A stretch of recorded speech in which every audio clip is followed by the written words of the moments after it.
I've been involved in breeding standard poodles for about 11 years now.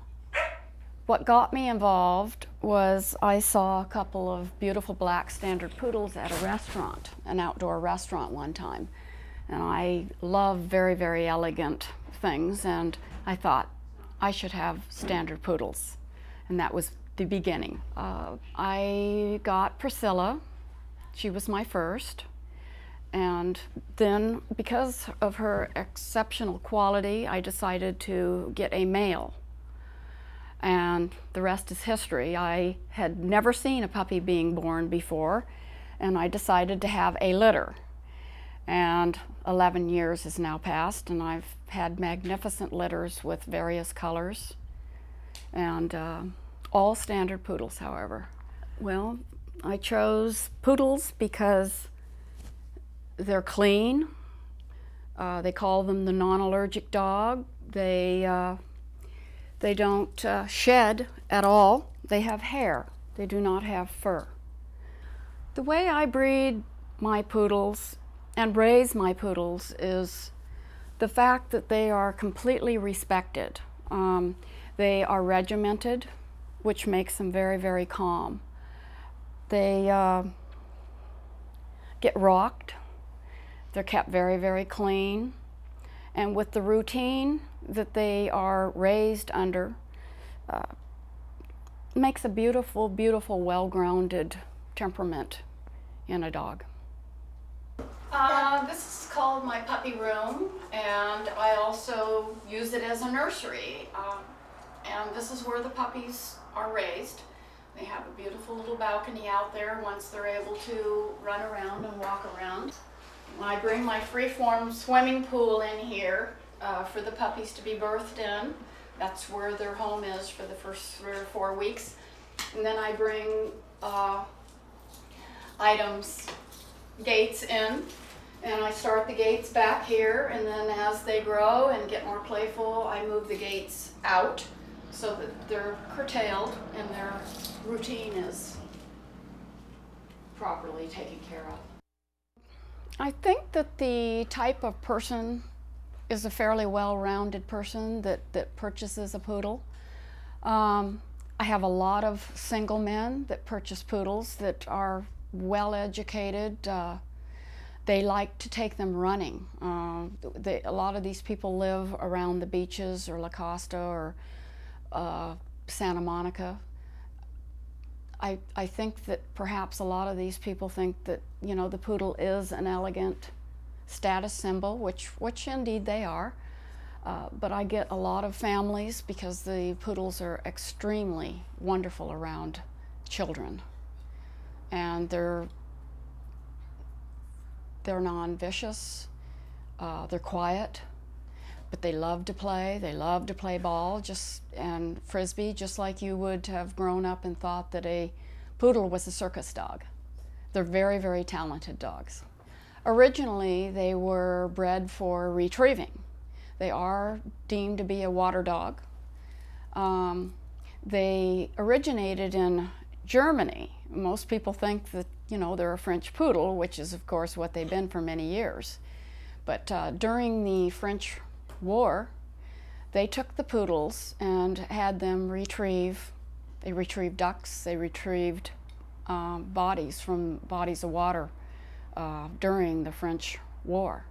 And the French virtually took the poodle over. When a person comes to purchase a poodle from me, I have generally already spoken to these people quite a few times, or I have sent them a package with regard to the qualities and the photos and the pedigrees of my poodles.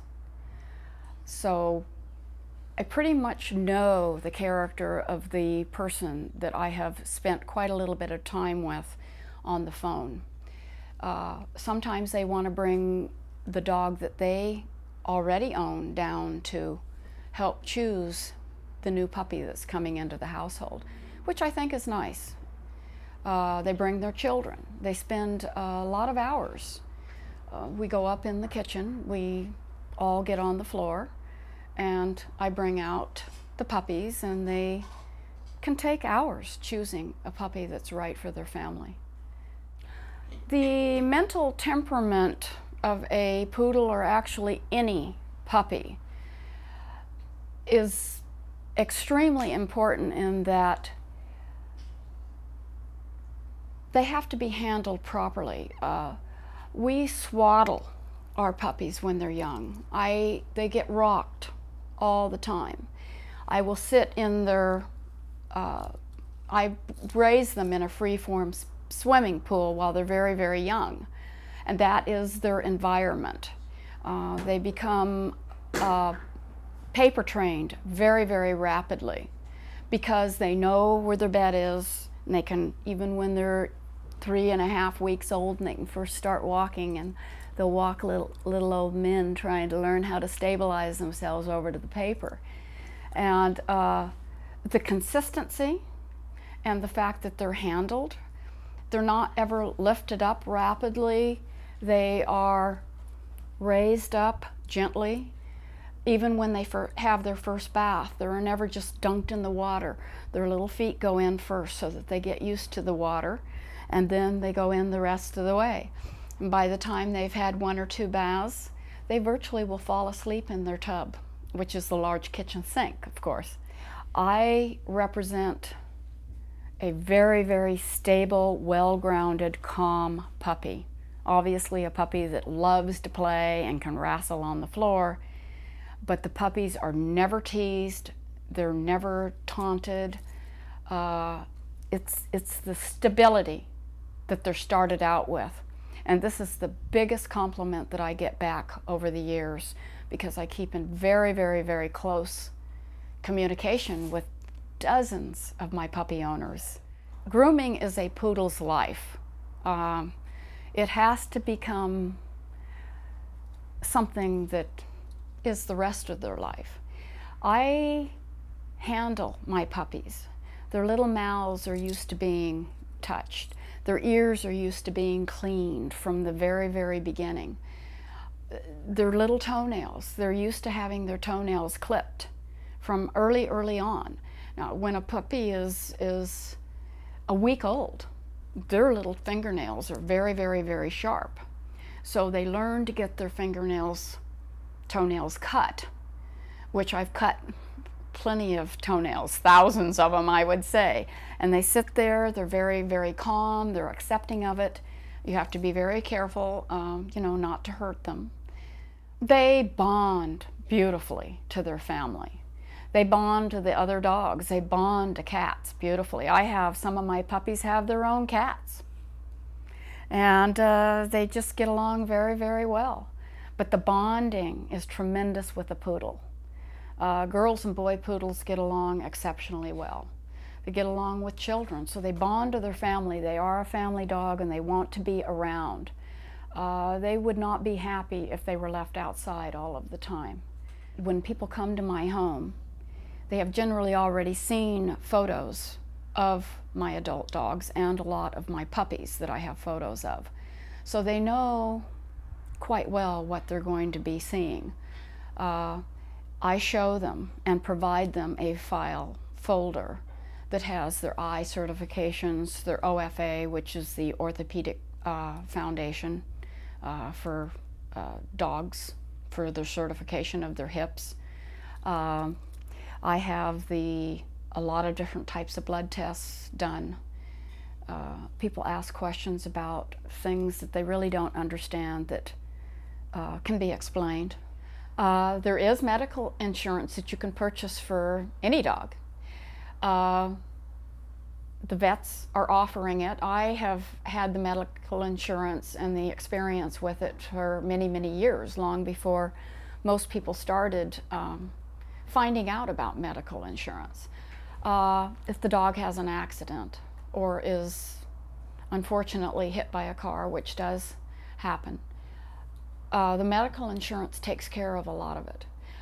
When you register your puppy, the AKC sends you a 90-day free policy to take care of various and sundry things for the pet. Normal things such as the balance of their shots or things like that, I do not believe are covered.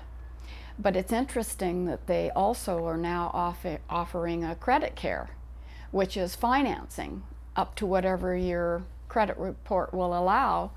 And that credit care gives 1 year interest-free somehow.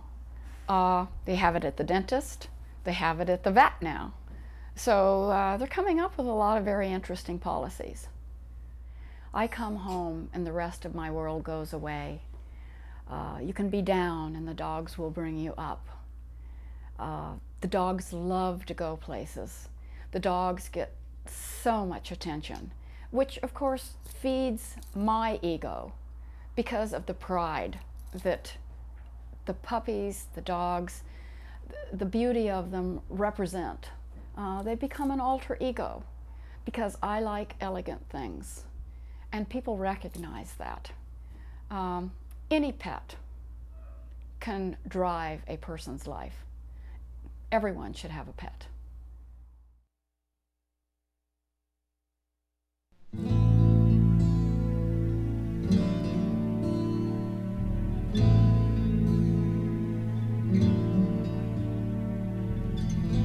Unconditional love,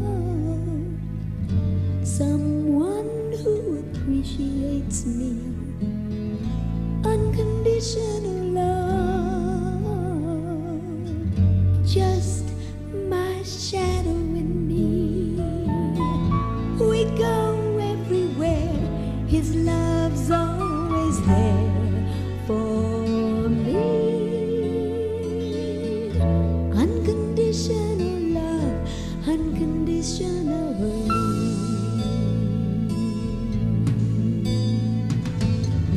When the world is coming down on me, he's there for me, cares for me. When my life feels like I'm down and out, he turns my heart inside out.